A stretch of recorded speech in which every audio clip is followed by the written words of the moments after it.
আমাৰ লাগিব বাপাই দেই। সেইকাৰণে যিটোজন কৃষ্ণ কথা শুনে ধৈৰ্য ধৰি তেওঁ কি লাভ কৰে ভাগৱতত আছে, ঘোষাটো আছে যে যত তীৰ্থ স্থান আছে বোলে একবাৰ বোলে 12 বছৰ 13 বছৰ 14 বছৰ 16 বছৰ গ'ল তীৰ্থবিলাকত ভ্ৰমণ কৰিলে আৰু তেওঁ পুণ্যবিলাক লাভ কৰিলে। যিমানটো পুণ্য লাভ কৰিলে, কিমান বোলে 16 বছৰ গৈ তীৰ্থ ভ্ৰমণ কৰি পুণ্য লাভ কৰিলে, কিন্তু তেওঁ সেই পুণ্যটো 4 ঘণ্টাতে ইয়াত পাব পাৰে।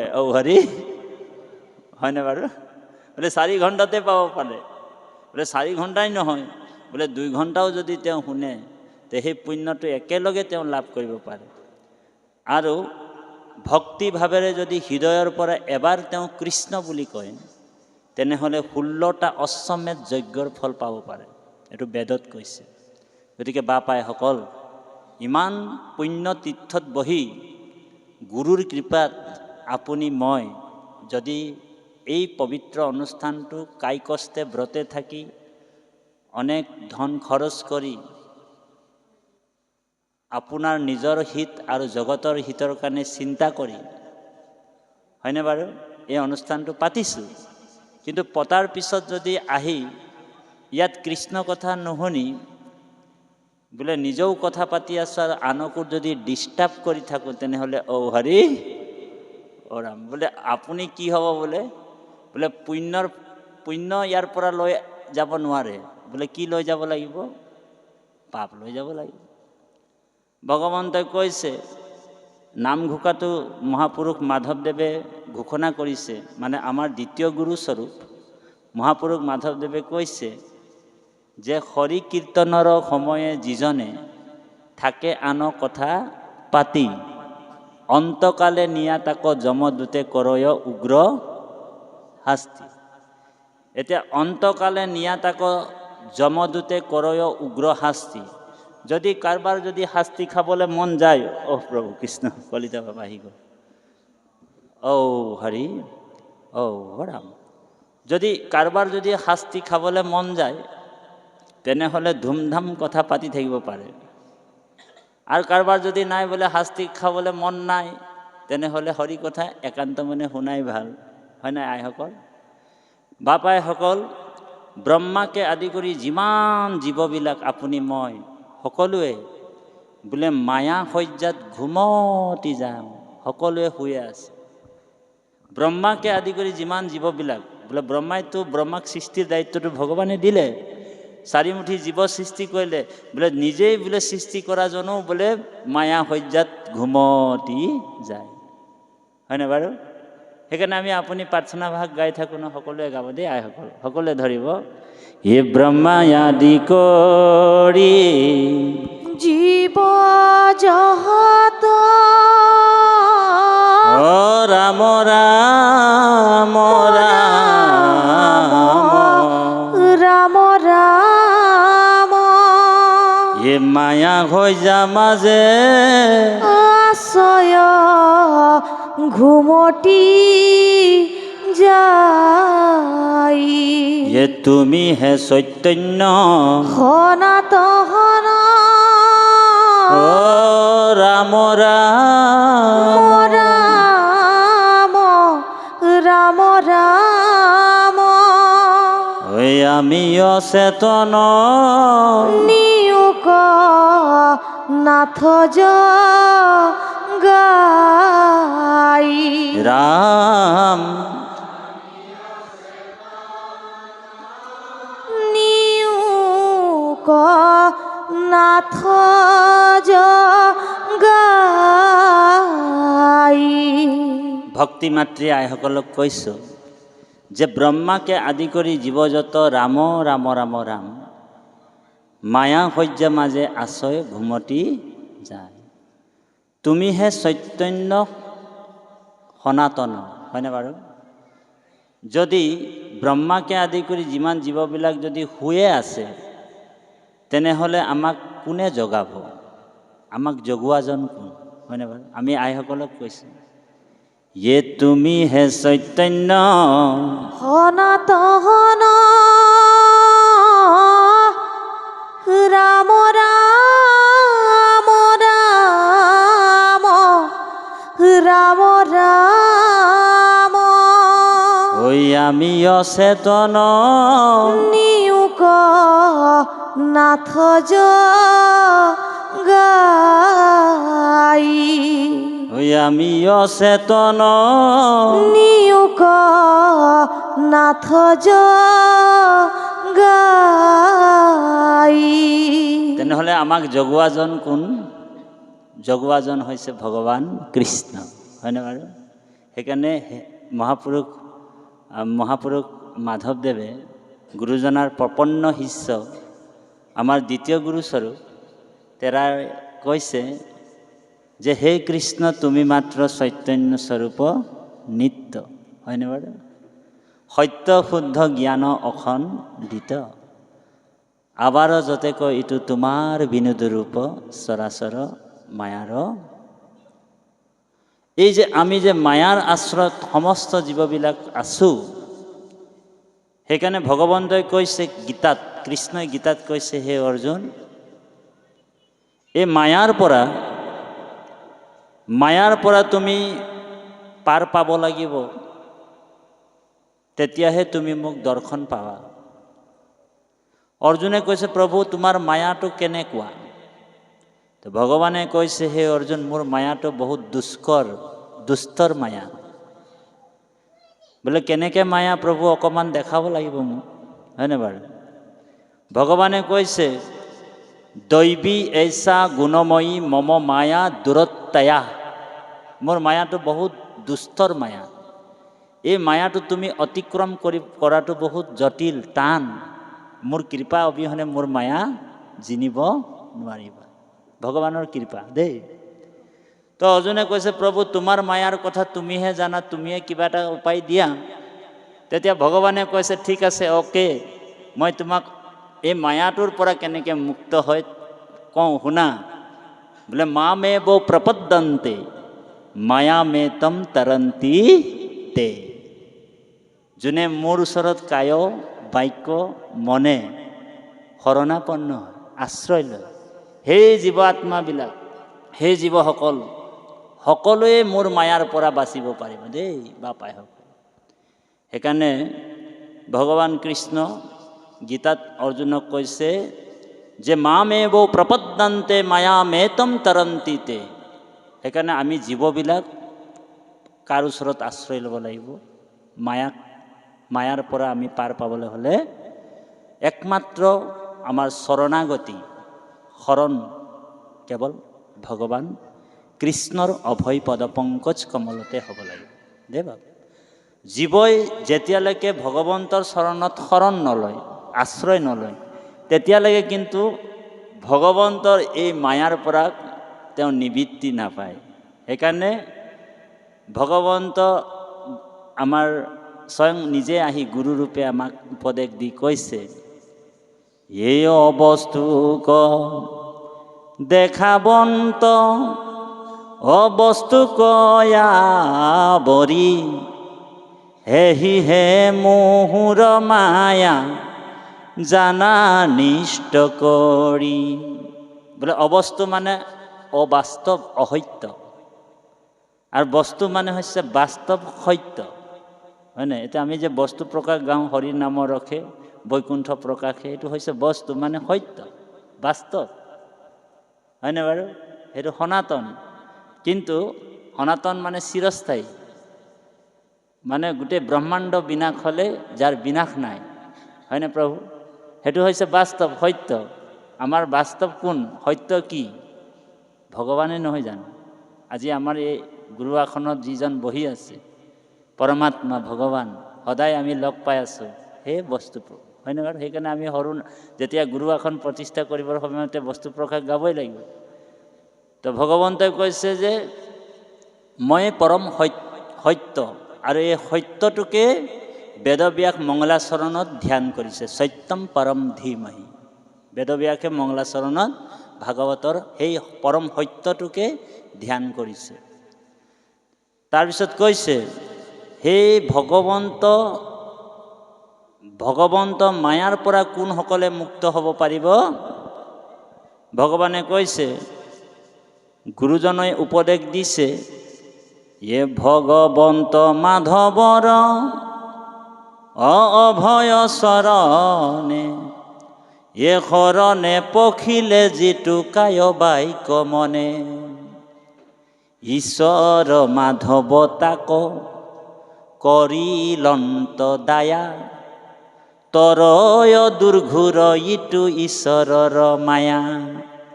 এই ভগৱানে কৃপা কৰি দিয়ে। যেতিয়া আশ্ৰয় লোৱাৰ লগে লগে ভগৱানৰ কৃপাৰ তেওঁ লাভ হয়। কিন্তু আশ্ৰয় ল'ব ক'ত? প্ৰশ্ন আহিব। জীৱৰ আশ্ৰয় প্ৰথমে ক'ত হয় বাৰু?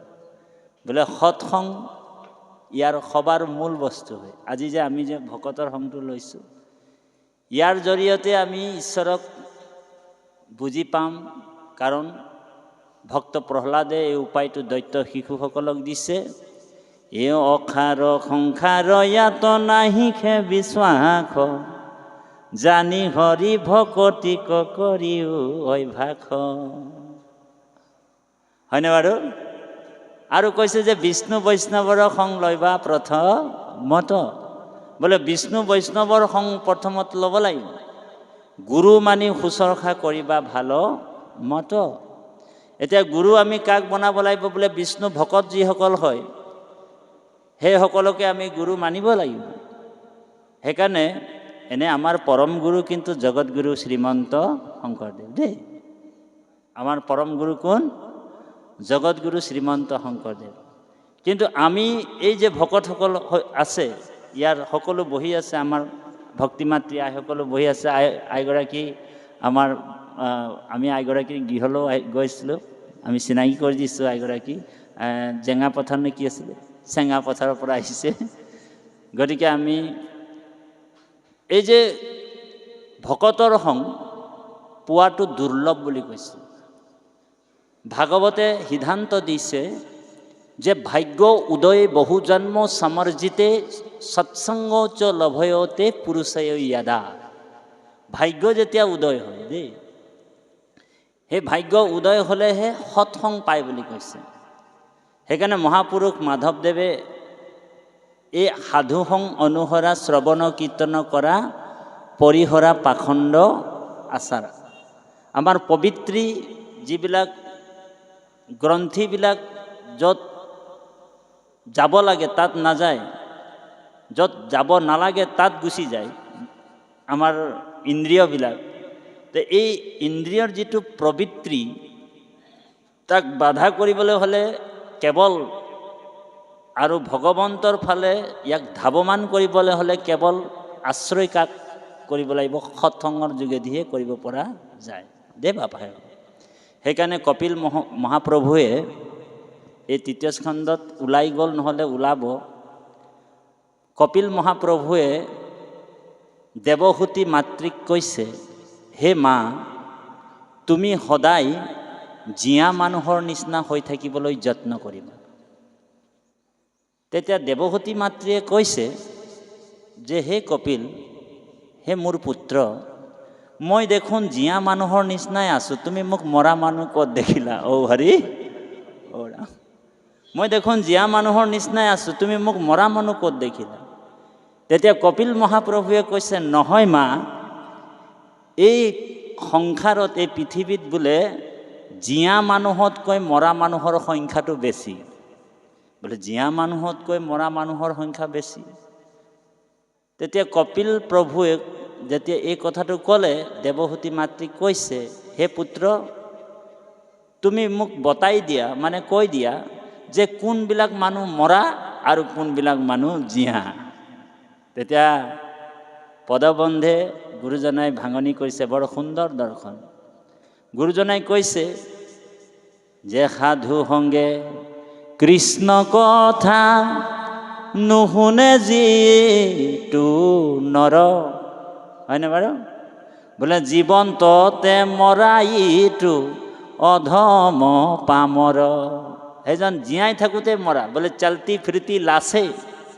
বোলে হিন্দীত কৈছোঁ দেই বাবু, হিন্দীটো বুজি পাব আপোনালোক, চবেই বুজি পাব। বোলে হিন্দী যেতিয়া আমাৰ চলিয়ে থাকে, বোলে চলতি ফিৰতি লাছে, বোলে ডেড বডি, বোলে কেনেকা? বোলে খোজ কাঢ়োতে বোলে তেওঁ ডেড বডি হৈ আছে, মৰা হ।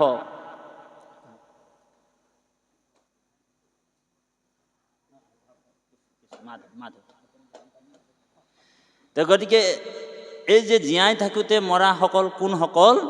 যিসকল ভকতৰ সং লয়, আজিৰ দৰে যিসকলে কৃষ্ণ কথা নুশুনে, আমি যেনেকৈ শুনিছোঁ, সেইসকল মৰা মানুহ। আৰু এই মৰা মানুহৰ সংটো আপুনি নল'ব, আপোনালোককো কৈছোঁ দেই, নহ'লে আপোনালোকো হৰি ডেড বডি হ'ব লাগিব। সেইকাৰণে ভকতে দুৰ্জনৰ সং, মাকক কৈছে দেৱহূতিয়ে, এই দেৱহূতিক কৈছে কপিল মহাপ্ৰভুৱে, দুৰ্জনৰ সং তুমি তেজিতে লাগৈ, সেই সংগ তুমি ক'ত ল'ব লাগিব বোলে? সাধুৰ লগত। আজি যেনেকৈ এই যে এইসকলৰ যোগেদি আপুনি সদায় আপোনাৰ আত্মাটো জাগৃত কৰি ৰাখিব। এইটো বেদেও কৈছে, উৎকৃষ্ট জাগ্ৰত প্ৰাপ্য বাৰাণয়ম, উঠা আৰু জাগা। বোলে ক'ৰ পৰা উঠিম? বোলে বিচনাৰ পৰা উঠিবলৈ কোৱা নাই, আমি এই শৰীৰটোৰ পৰা আমাক জাগিবলৈ কৈছে। আমি সদায় চৈতন্য হৈ থাকোঁ। সেইকাৰণে আজি আমি যে ৰাতিপুৱা গধূলি যে সেৱা কৰোঁ, গুৰু সেৱা কৰোঁ, আমি যে ৰাতিটোতো ডেড বডি হৈ গ'লোঁ, মৰিয়েই গ'লোঁ, হৈ গ'ল আমাৰ। বহুতে আকৌ তেনেকুৱাই ক'ত টাউনত গুচি যাব, ক'ত গুচি যাব, হয়নে বাৰু? কিন্তু ভকত যিজন হয়, সদায় নিজৰ এই শৰীৰটোক, এইটো হৈছে নাম গৃহ হয়, এইটো ঘৰ। ইয়াত মণিকূট আছে, ভগৱান নিজেই বহি আছে ইয়াত। এইখন নামঘৰকো আমি ঠিক কৰি ৰাখিব লাগিব। হৰি বোলে এই নামঘৰখন, টাইলছ লগা নামঘৰখন ধুনীয়াকৈ চাফ চিকুণ যেনেকৈ পৰিচালনা কৰি ধুনীয়াকৈ বন্তি এগছি জ্বলাইছোঁ, ইয়াতো সদায় বন্তি জ্বলাই ৰাখিব লাগিব, হয়নে বাৰু? বোলে এই নামঘৰটো, বাহিৰৰ নামঘৰটো আমি সুন্দৰকৈ চাফ চিকুণ কৰি বৰ সুন্দৰভাৱে ৰাখিলোঁ, কিন্তু ভিতৰৰ নামঘৰটো যদি হৰি ৰামকৈ ৰাখোঁ, তেতিয়া ভগৱান ভাবিব কি ৰকম মানুহ ৰে, বোলে মইতো আত্মাতে আছোঁ।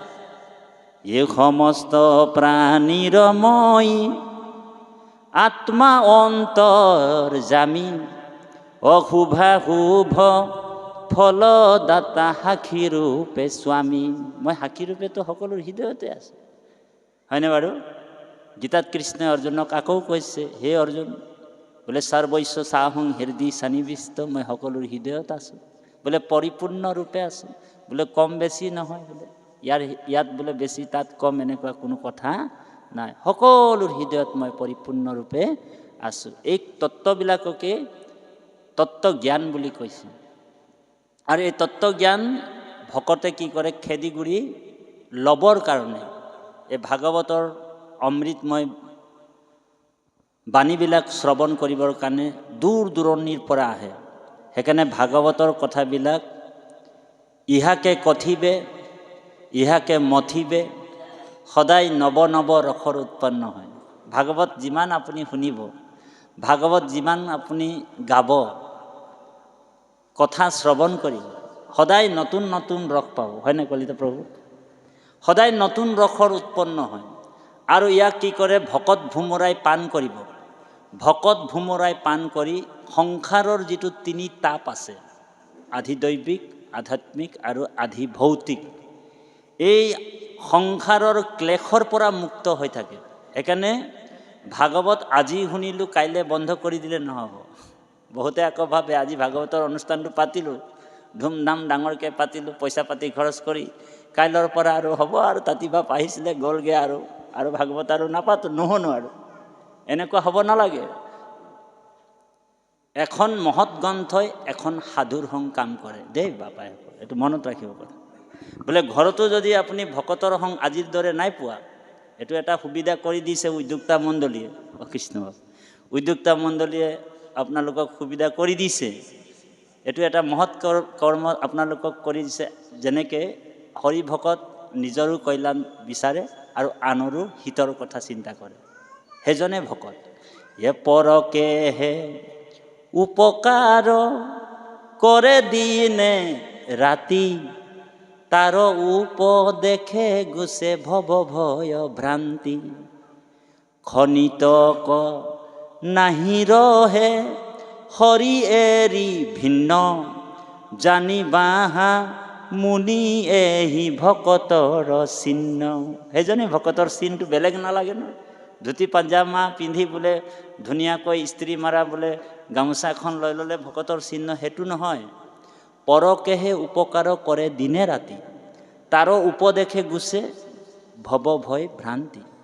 খনিতক নাহি ৰহে হৰি এৰি ভিন্ন, জানিবাহা মুনি এহি ভকতৰ চিহ্ন। সেইজনেই ভকতৰ চিহ্ন। গতিকে আপোনালোক মহামহন্তই এটা নিজেও কল্যাণ হোৱাৰ বাট এই জগতক দেখুৱাইছে, আৰু আনৰো যাতে হিত হয়, 10জনে কৃষ্ণক বুজি পায়, ভগৱানক চিনি পায়, এই সৎ পথেৰে যাতে আহিব পাৰে।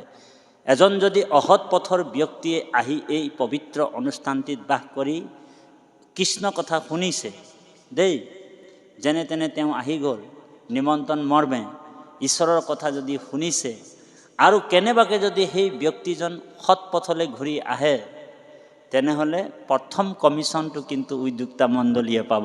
হৰি ৰাম। কোনে পাব? বোলে আপুনি মই পাম নেকি? বোলে আমি ভাগৱতৰ ব্যাখ্যাকাৰকহে আমি ইয়াত আহি কৃষ্ণ কথা কৈছোঁ, কিন্তু প্ৰথমে যোনে উদ্যোক্তা লৈছিলে, এই উদ্যোক্তা মণ্ডলীয়ে সংকল্প লৈছিলে যিসকলে, সেইসকলে ভগৱন্তৰ পৰা পুণ্যটো প্ৰথমে লাভ কৰিব। তাৰপিছত বোলে তাঁতি বাপ যদি খুচৰা খুচৰি পইচা বাচি যাব, তো তাঁতি বাপে পাব, আমাৰ ভক্তি মাতৃ আইসকলে পাব, কোনোবা নামঘৰীয়াজনে পাব পাৰে।